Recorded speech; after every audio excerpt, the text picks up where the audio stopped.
Senior صحافی اور تجزیہ کار حامد میر کے مطابق خودکشی حرام ہے۔ مسلم لیگ نون کی موجودہ حکومت خودکشی کی طرف بڑھ رہی ہے۔ میں اس خطرے سے بے خبر تھا۔ مجھے اس خطرے کی خبر وفاقی کابینہ کے ایک رکن کی گفتگو میں ملی۔ وہ سوشل میڈیا پر نئے چیف جسٹس یحییٰ آفریدی کے خلاف شروع ہونے والی مہم پر کافی پریشان لگ رہے تھے۔ پریشانی کی وجہ یہ تھی کہ نئے چیف جسٹس کو مسلم لیگ نون اور اس کے اتحادی آئین میں 26ویں ترمیم کے ذریعے تیسرے نمبر سے اوپر لے کر آئے۔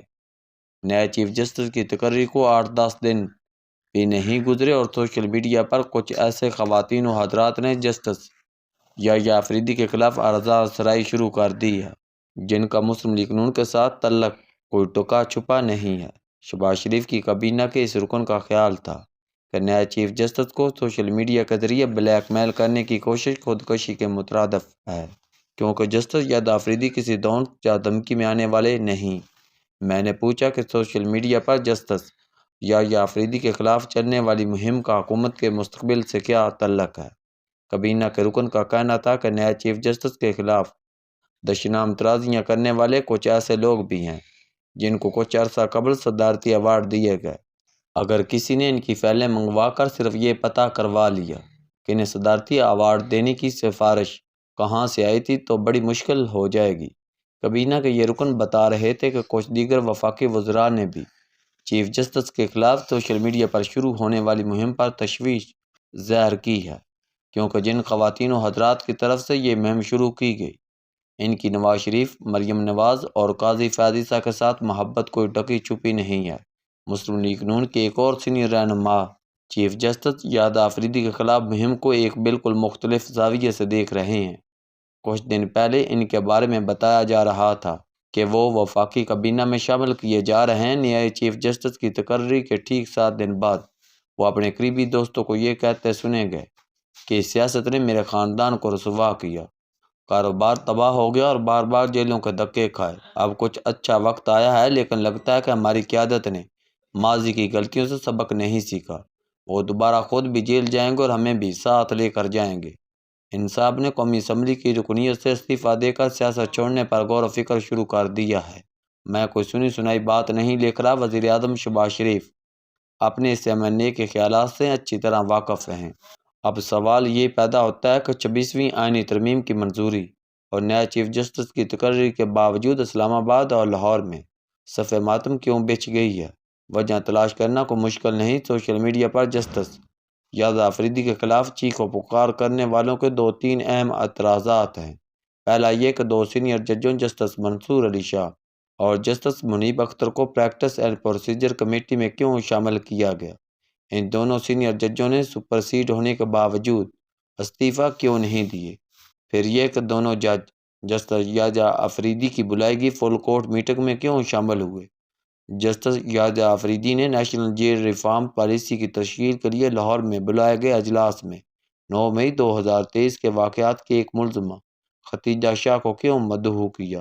غور کیا جائے تو جسٹس یحییٰ آفریدی نے ابھی تک آئین و قانون کے خلاف کوئی کام نہیں کیا۔ وہ تمام ججوں کو ساتھ لے کر چلنے کی کوشش میں ہیں اور سپریم کورٹ میں اتحاد و اتفاق پیدا کرنے کی کوشش کر رہے ہیں۔ جیل ریفارمز کے لیے بلائے گئے اجلاس میں جسٹس عالیہ نیلم، جسٹس شمس محمود مرزا اور انسانی حقوق کی کارکن سیما امین خواجہ کے علاوہ مسلم لیگ نون کے سینیٹر احمد چیمہ کو بھی مدعو کیا گیا۔ احمد چیمہ اور ختیجہ شاہ کو مدعو کرنے کی وجہ یہ تھی کہ دونوں نے پنجاب کی جیلوں میں لمبی قیادیں کاٹی ہیں اور دونوں جیلوں میں اصلاحات کے بارے میں اچھی تجاویز دینے کی اہلیت رکھتے ہیں۔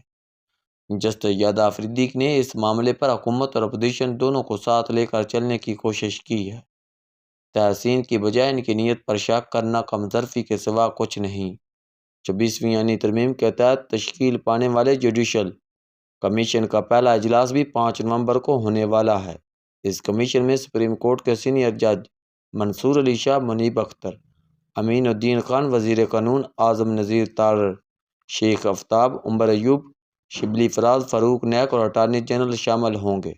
اگر کمیشن کے اجلاس میں حکومت اور اپوزیشن مل جل کر فیصلے کرنے کا اختیار رکھتی ہے تو جیل ریفارمز کے اجلاس میں ختیجہ شاہ کی شمولیت پر سیخ پا ہونے کی کیا ضرورت ہے؟ حکومت کی پریشانی کی وجہ یہ ہو سکتی ہے کہ نئے چیف جسٹس کی تقرری کے بعد عدلیہ کا اعتماد بحال ہو رہا ہے۔ عمران خان کے ایک وکیل انتظار حسین پنجوتا کی رہائی کے لیے عدلیہ نے اتنا زیادہ دباؤ ڈالا کہ ریاستی اداروں کو انہیں رہا کرنے کے لیے ایک ذیلی پولیس مقابلہ کرنا پڑا، جس نے شیخ رشید احمد، عثمان ڈار اور صداقت عباسی کے فکس ٹی وی انٹرویو کی یاد تازہ کرتی۔ ایمان مزاری اور ان کی خامند ہادی علی چٹھا کو بھی دہشت گردی کے ایک جھوٹے مقدمے میں ملوث کیا گیا، لیکن اسلام آباد ہائی کورٹ نے ان دونوں کی ضمانت لے لی۔ آنے والے دنوں میں اسلام آباد ہائی کورٹ کے 6 ججوں کی شکایات کا معاملہ بھی فیصلہ کن رخ اختیار کر سکتا ہے۔ تحریک انصاف 9 نومبر کے بعد احتجاج کا نیا سلسلہ شروع کرنے کی تیاریوں میں ہے۔ اس احتجاج کے بعد سیاسی کارکنوں کی پکڑ دکڑ کا ایک نیا دور کچھ نئی پیچیدگیاں پیدا کرے گا۔ سپریم کورٹ میں قاضی فیاض عیسیٰ کی عدم موجودگی حکومت کو کافی پریشان کر دے گی، کیونکہ نیا چیف جسٹس یادا آفریدی آئین کی سبز کتاب ہاتھ میں پکڑ کر ڈرامے بازی پر یقین نہیں رکھتے۔ جب وہ اس سبز کتاب پر عمل درآمد کو یقینی بنائیں گے تو حکومت کے ساتھ ساتھ اپوزیشن کو بھی لینے کے دینے پڑ سکتے ہیں۔ اپوزیشن کے کچھ دوستوں کو امریکہ کے صدارتی الیکشن سے بڑی امیدیں ہیں۔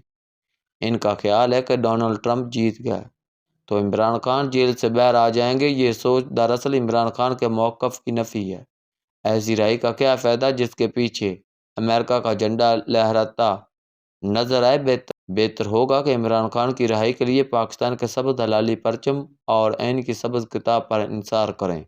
احتجاج اور جلوس ہر پاکستانی کا آئینی حق ہے، لیکن اس حق کو آئین کے اندر رہ کر استعمال کریں۔ جو بھی آئین کے خلاف جائے گا وہ یہ مت سمجھے کہ اس کی پکڑ نہیں ہوگی۔ آئین نہیں پکڑے گا تو اوپر والا تو کبھی نہ کبھی پکڑے گا۔ تھوڑے دن میں بہت کچھ سامنے آنے والا ہے۔ چور اپنا نشان ضرور چھوڑتا ہے، آئین کو دھوکہ دینے والا چور بھی پکڑا جائے گا۔